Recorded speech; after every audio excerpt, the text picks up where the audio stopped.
बिस्मिल्लाहिर्रहमानिर्रहीम। अस्सलाम वालेकुम स्टूडेंट्स, मैं ज़फ़र अली शाह आपका केमिस्ट्री टीचर। स्टूडेंट्स, आज की लेक्चर में हम डिस्कस करेंगे न्यूमेरिकल पोर्शन ऑफ एक्सरसाइज और long question portion of exercise. इससे पहले हमने लास्ट क्लास में डिस्कस किया था इसी चैप्टर की एक्सरसाइज को, जिसमें हमने मल्टीपल चॉइस क्वेश्चंस और उसके साथ शॉर्ट क्वेश्चंस डिस्कस किए थे। ठीक है स्टूडेंट्स, स्टार्ट ले लेते हैं न्यूमेरिकल नंबर फर्स्ट से। स्टूडेंट्स, यहाँ पर क्वेश्चन सिर्फ बताया गया है आपको, मतलब उसका कुछ पोर्शन लिखा गया है। बाकी जब इंशाल्लाह आप किताब खोल के सॉल्व करने की कोशिश करेंगे, लेक्चर सुनेंगे, तो आपको अंदाज़ा हो जाएगा कि हम किस क्वेश्चन को सॉल्व कर रहे हैं। क्वेश्चन नंबर 1 में पूछा गया है कि गैस है हमारे पास और उसका एक स्पेसिफिक मास है which is under pressure of 760 torr. Question number 1 numerical portion में। अब मैथमेटिकल पोर्शन को जब हम सॉल्व करते हैं स्टूडेंट्स, तो उसमें हम डेटा देखते हैं कि कौन सी चीज़ें हमें दी गई है, गिवन डेटा और रिक्वायर्ड डेटा। तो गिवन डेटा यहाँ पर है कि प्रेशर P1 760 टॉर है, ठीक है, और 760 टॉर पर इसका वॉल्यूम जो है 525 सेंटीमीटर क्यूब्स है। स्मॉलर यूनिट ऑफ वॉल्यूम है सेंटीमीटर क्यूब। अगर इसको हम डीएम क्यूब में या डेसीमीटर क्यूब में कन्वर्ट करेंगे, जो कि बड़ा यूनिट है, तो उसको हम 1000 पे डिवाइड करेंगे। और फाइनल प्रेशर है डबल्ड। क्वेश्चन में कहा गया है कि अगर प्रेशर को डबल किया जाए तो वॉल्यूम फिर क्या होगा। तो आप देखते हैं कि इनिशियली प्रेशर 760 टॉर था, तो फाइनल प्रेशर जो है वो इनिशियल प्रेशर का डबल है, 2 टाइम्स है। तो इसलिए यहाँ पर फाइनल प्रेशर 2P1 लिखा गया है, ताकि आपको कैलकुलेशन में कोई कंफ्यूजन ना हो। अब रिक्वायर्ड डेटा जो है that is the final volume of that gas जब प्रेशर डबल हो जाएगा। अब हमने इक्वेशन कौन सा यूज करना है students? P1 V1 is equal to P2 V2। आपने गैसेस चैप्टर में आइडियल गैस लॉज पढ़े थे, उसमें से एक लॉ को जिसको हमने डिस्कस किया था वो था बॉयल्स लॉ, जिसमें वॉल्यूम और प्रेशर का रिलेशन है। Volume of a gas is inversely related to the pressure. तो अब इनिशियल और final states of a gas के लिए बॉयल्स लॉ का स्टेटमेंट कुछ इस तरह है कि P1 V1 is equal to P2 V2। अब इसमें आप देख सकते हैं स्टूडेंट्स, P1 हमें दिया गया है, V1 की वैल्यू ऑलरेडी मौजूद है, P2 की वैल्यू ऑलरेडी मौजूद है। We are calculating the final volume. तो इक्वेशन को जब हम रीअरेंज करते हैं तो हमारे पास इक्वेशन कुछ इस तरह बन जाएगा कि final volume in this case that is V2 is equal to P1 initial pressure multiplied by initial volume V1 divided by P2। P2 is equal to 2P1, क्योंकि इनिशियल प्रेशर का वो 2 टाइम्स है। इक्वेशन में values insert करने के बाद 760 Tor P1 की जगह पे आ जाएगा,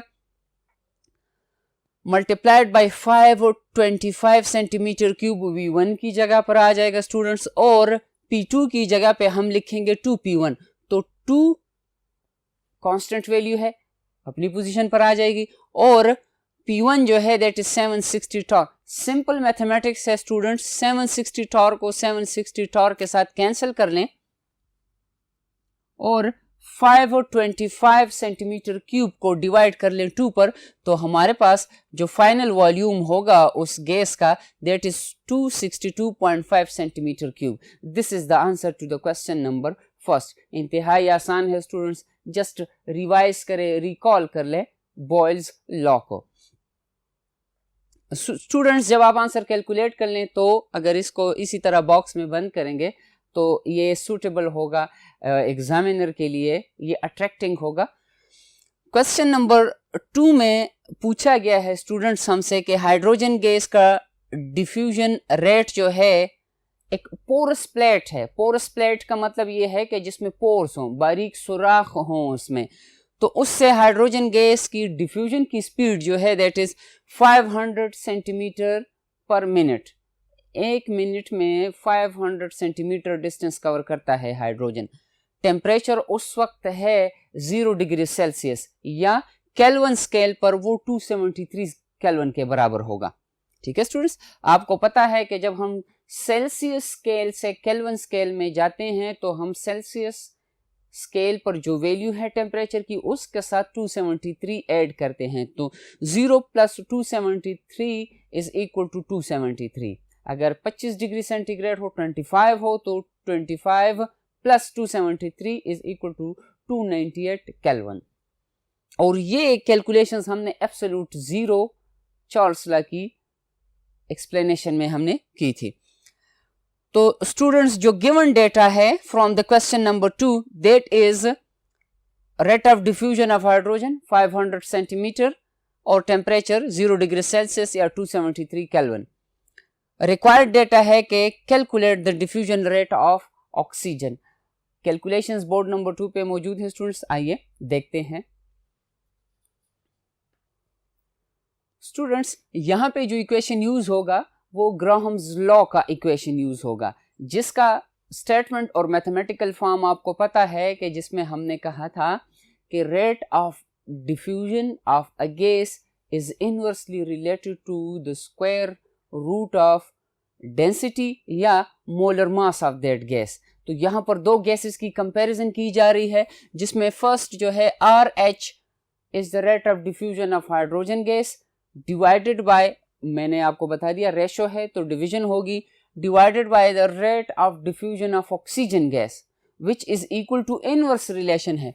तो ऑक्सीजन का जो मोलर मास है स्क्वायर रूट के अंदर वो ऊपर जाएगा, ठीक है, नोमरेटर में, और डिनोमिनेटर में हमारे पास फिर मोलर मास ऑफ हाइड्रोजन आ जाएगा। अब आपको पता है कि molar mass of oxygen is 32 molecule के लिए और molar mass of oxygen atom is 16 atom के लिए। इसी तरह हाइड्रोजन की केस में हाइड्रोजन एटम 1 ग्राम पर मोल और हाइड्रोजन मॉलिक्यूल 2 ग्राम्स पर मोल। इक्वेशन, क्योंकि हमें R ऑक्सीजन चाहिए, rate of diffusion of oxygen चाहिए, तो इक्वेशन को क्रॉस मल्टीप्लाई करें और क्रॉस मल्टीप्लिकेशन के बाद जब इक्वेशन को हम रेट ऑफ ऑक्सीजन के लिए अरेंज करते हैं तो इक्वेशन फाइनली हमारे पास होगा कि rate of diffusion of hydrogen gas multiplied by square root molar mass of hydrogen gas divided by square root में molar mass of oxygen. Numerical values insert कर लेते हैं स्टूडेंट्स। तो RH की जगह पे 500 आ जाएगा, MH की जगह 2 आ जाएगा और MO molar mass of oxygen की जगह पर हमारे पास 32 आंसर आएगा। स्टूडेंट, सिंपल मैथमेटिक्स हैं, पहले स्क्वायर रूट को ख़त्म कर दें, स्क्वायर रूट को ख़त्म करने के बाद सिंपल मैथमेटिकल कैलकुलेशंस जब हम कर लेते हैं तो फाइनल आंसर हमारे पास आएगा 125 सेंटीमीटर पर मिनट। इसका मतलब ये हुआ कि ऑक्सीजन क्योंकि हाइड्रोजन से हैवियर है, हाइड्रोजन का मोलर मास है 2 ग्राम्स पर मोल और ऑक्सीजन का मोलर मास है 32 ग्राम्स पर मोल, तो हाइड्रोजन 500 सेंटीमीटर डिस्टेंस कवर करता है 1 मिनट में और ऑक्सीजन 125 सेंटीमीटर डिस्टेंस कवर करेगा। क्यों? क्योंकि हाइड्रोजन की डेंसिटी कम है ऑक्सीजन से, या दूसरे अल्फाज में molar mass of hydrogen is less than the molar mass of oxygen. Students, इसी इक्वेशन को यूज करते हैं हम, मोलर मास भी इससे हम कैलकुलेट कर सकते हैं अगर बाकी वैल्यूज हमारे पास मौजूद हो। क्वेश्चन नंबर 3 में पूछा गया है स्टूडेंट्स हमसे कि it is desired to obtain a volume of 100 centimetre cube of oxygen.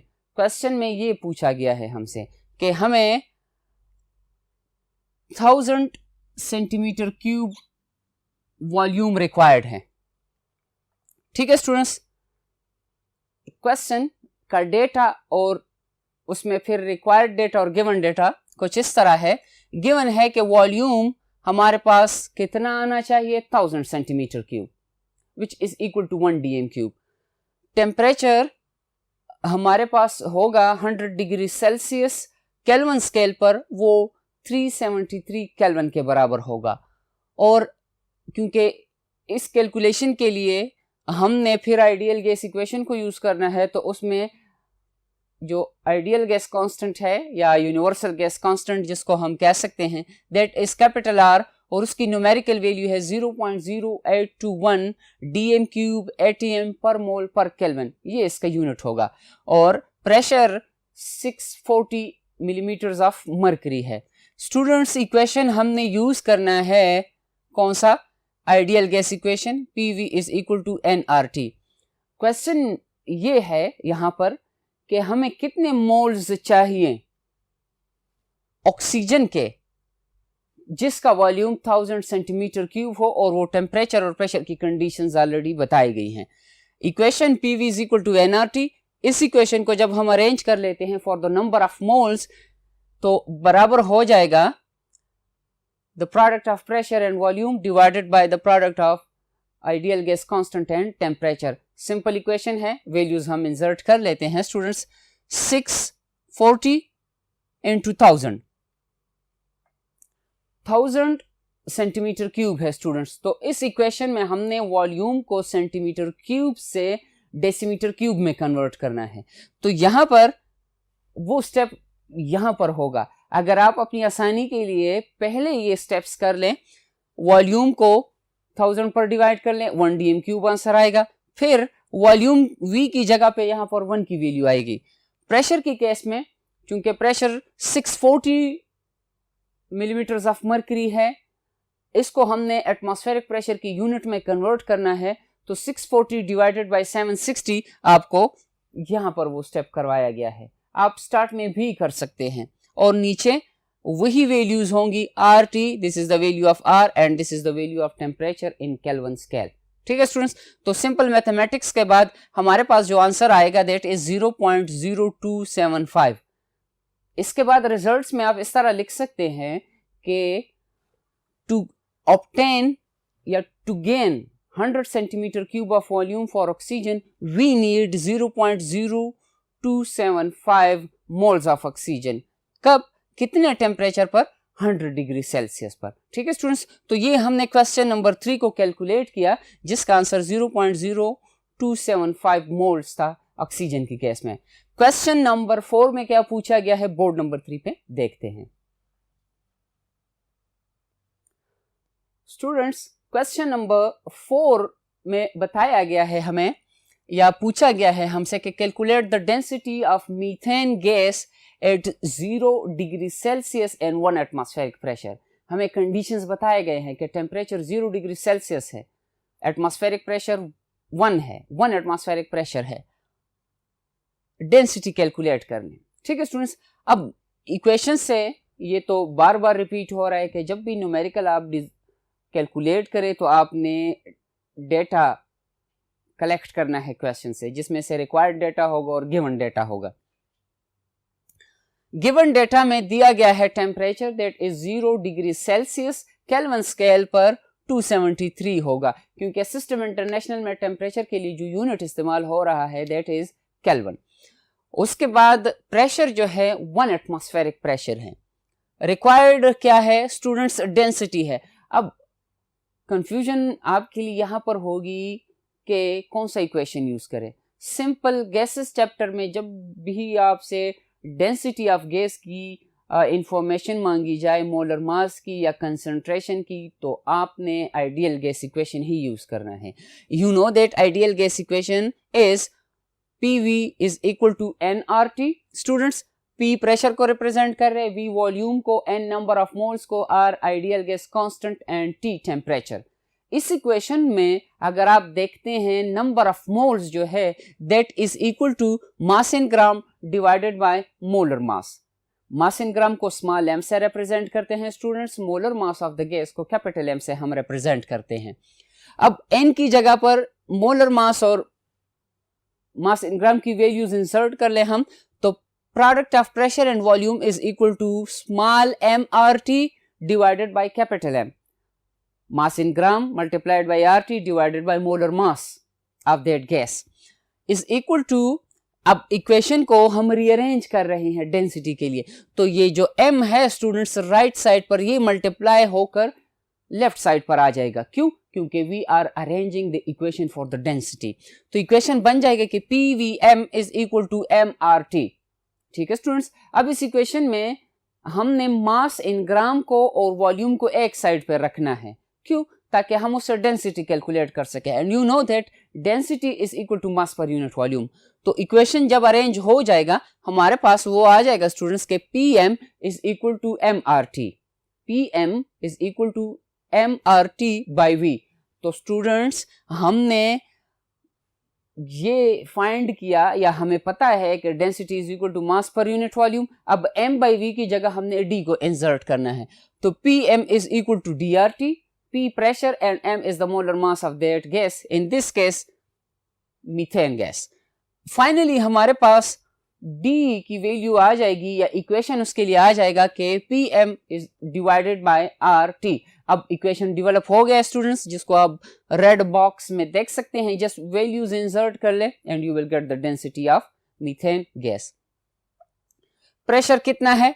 1 atmospheric pressure है। यूनिट्स हमने कैलकुलेशंस में इसलिए लिखने हैं ताकि बाद में जब हम आंसर लिखें तो उसके साथ एक प्रॉपर यूनिट हम लिख सकें। मल्टीप्लाइड बाय 16 ग्राम्स पर मोल divided by 16 gram is the molar mass of methane gas. Carbon के लिए 12 और 4 हाइड्रोजन हैं उसके साथ, तो 4 हो जाएंगे। 0.0821 ATM DM क्यूब पर मोल पर केल्विन, ये तो यूनिवर्सल गैस कांस्टेंट का यूनिट हो जाएगा, मल्टीप्लाइड बाय 273 केल्विन। तो केल्विन और केल्विन आपस में कट जाएंगे स्टूडेंट्स, पर मोल और पर मोल ये दोनों खत्म हो जाएंगे, ATM और ATM खत्म हो जाएंगे, जस्ट ग्राम पर DM क्यूब का यूनिट रह जाएगा which is the unit of density. और सिंपली हमारे पास 0 डिग्री सेल्सियस पर at 1 atmospheric pressure the density of methane gas is 0.7139 grams. अगर 1 DM क्यूब हो तो उसका मास कितना होगा? 0.7139 ग्राम होगा। ये था स्टूडेंट क्वेश्चन नंबर 4। और इसी पोर्शन का आखिरी न्यूमेरिकल जो है दैट इज क्वेश्चन नंबर 5, और उसमें पूछा गया है कि a sample of krypton gas है, 0 ग्रुप एलिमेंट है ये, with a volume of 6.25 DM cube. Question आप देख लें पूरा, उसका जो डेटा हमने कलेक्ट किया है वो हमें क्या इंफॉर्मेशन दे रहा है। गिवन इनिशियल वॉल्यूम कितना है V1, that is 6.25 decimetre cube. Initial pressure कितना है, दैट इज 765 टॉर। और इनिशियल टेम्परेचर कितना है students, 20 degree Celsius, kelvin scale पर 293 केल्विन होगा। वॉल्यूम, फाइनल वॉल्यूम कितना है, 9.55 डेसीमीटर क्यूब है। फाइनल प्रेशर कितना है, 375 टॉर है। मांगा गया है हमसे कि उस वक्त टेम्परेचर कितना होगा।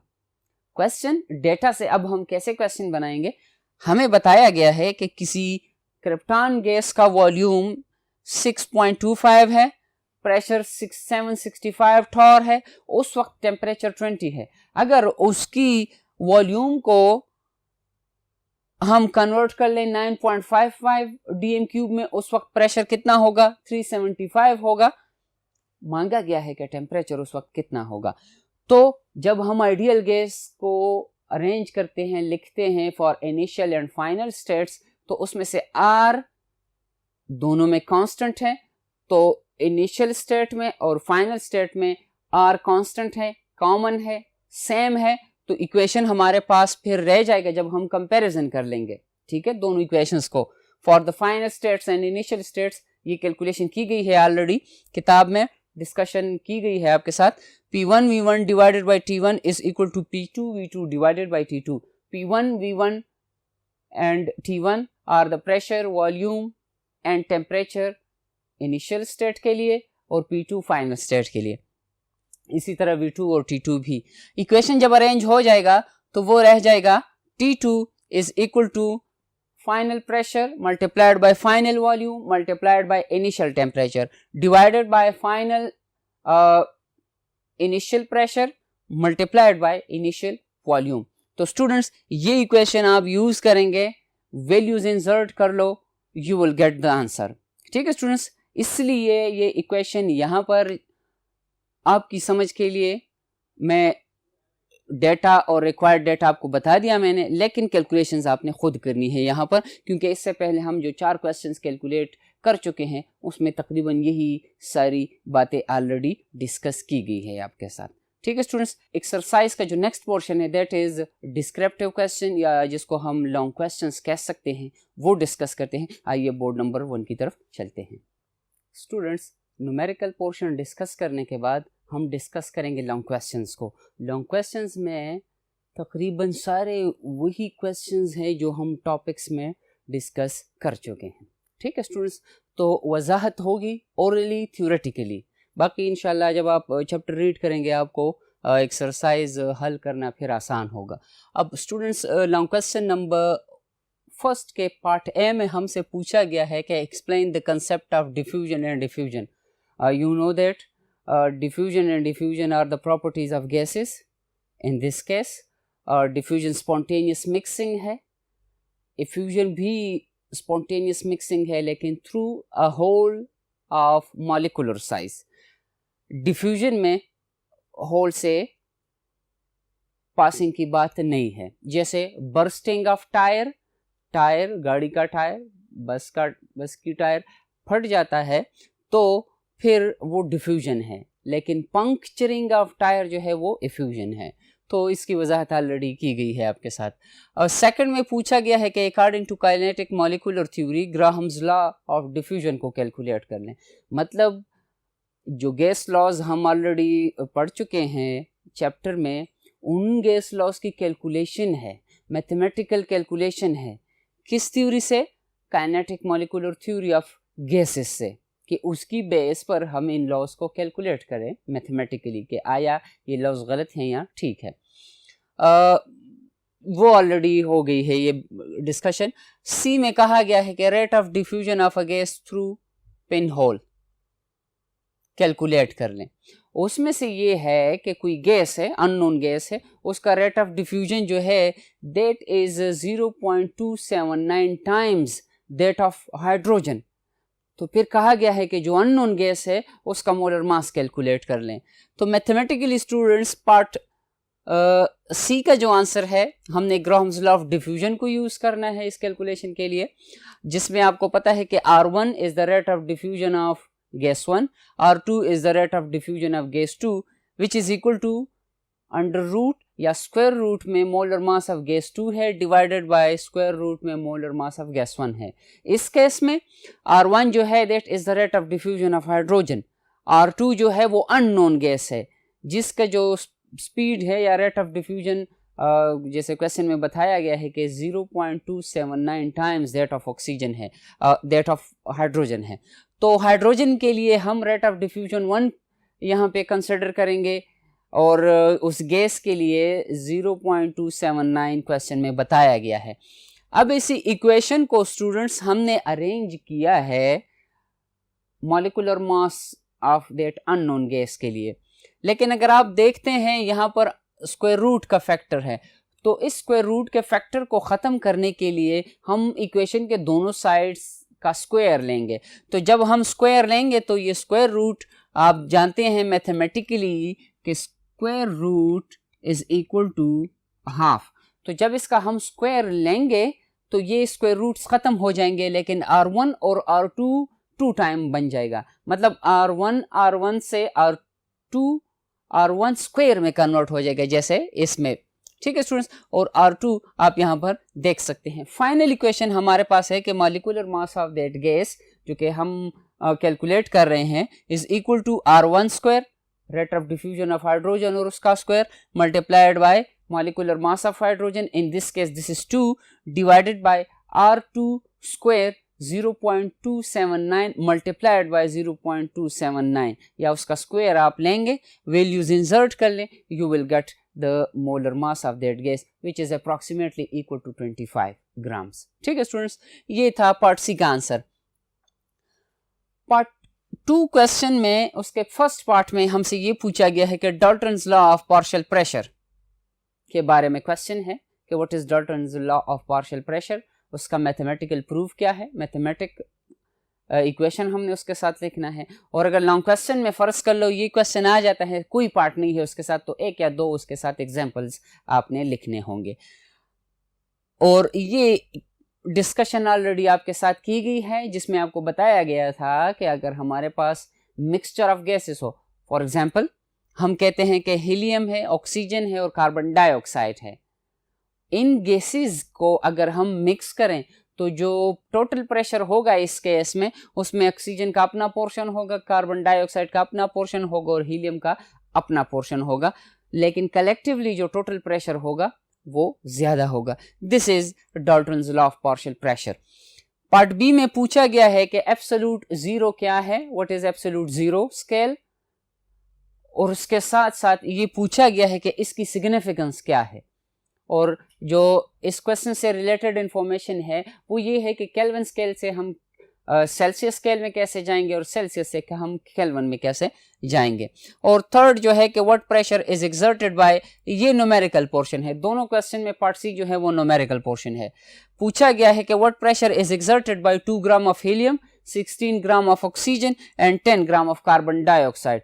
प्रेशर कैलकुलेशन के लिए स्टूडेंट्स याद रखें हमने आइडियल गैस इक्वेशन को ही यूज करना है, जिसका मैथमेटिकल फॉर्म है कि PV is equal to nRT। Equation को प्रेशर के लिए अरेंज कर लें तो pressure is equal to NT।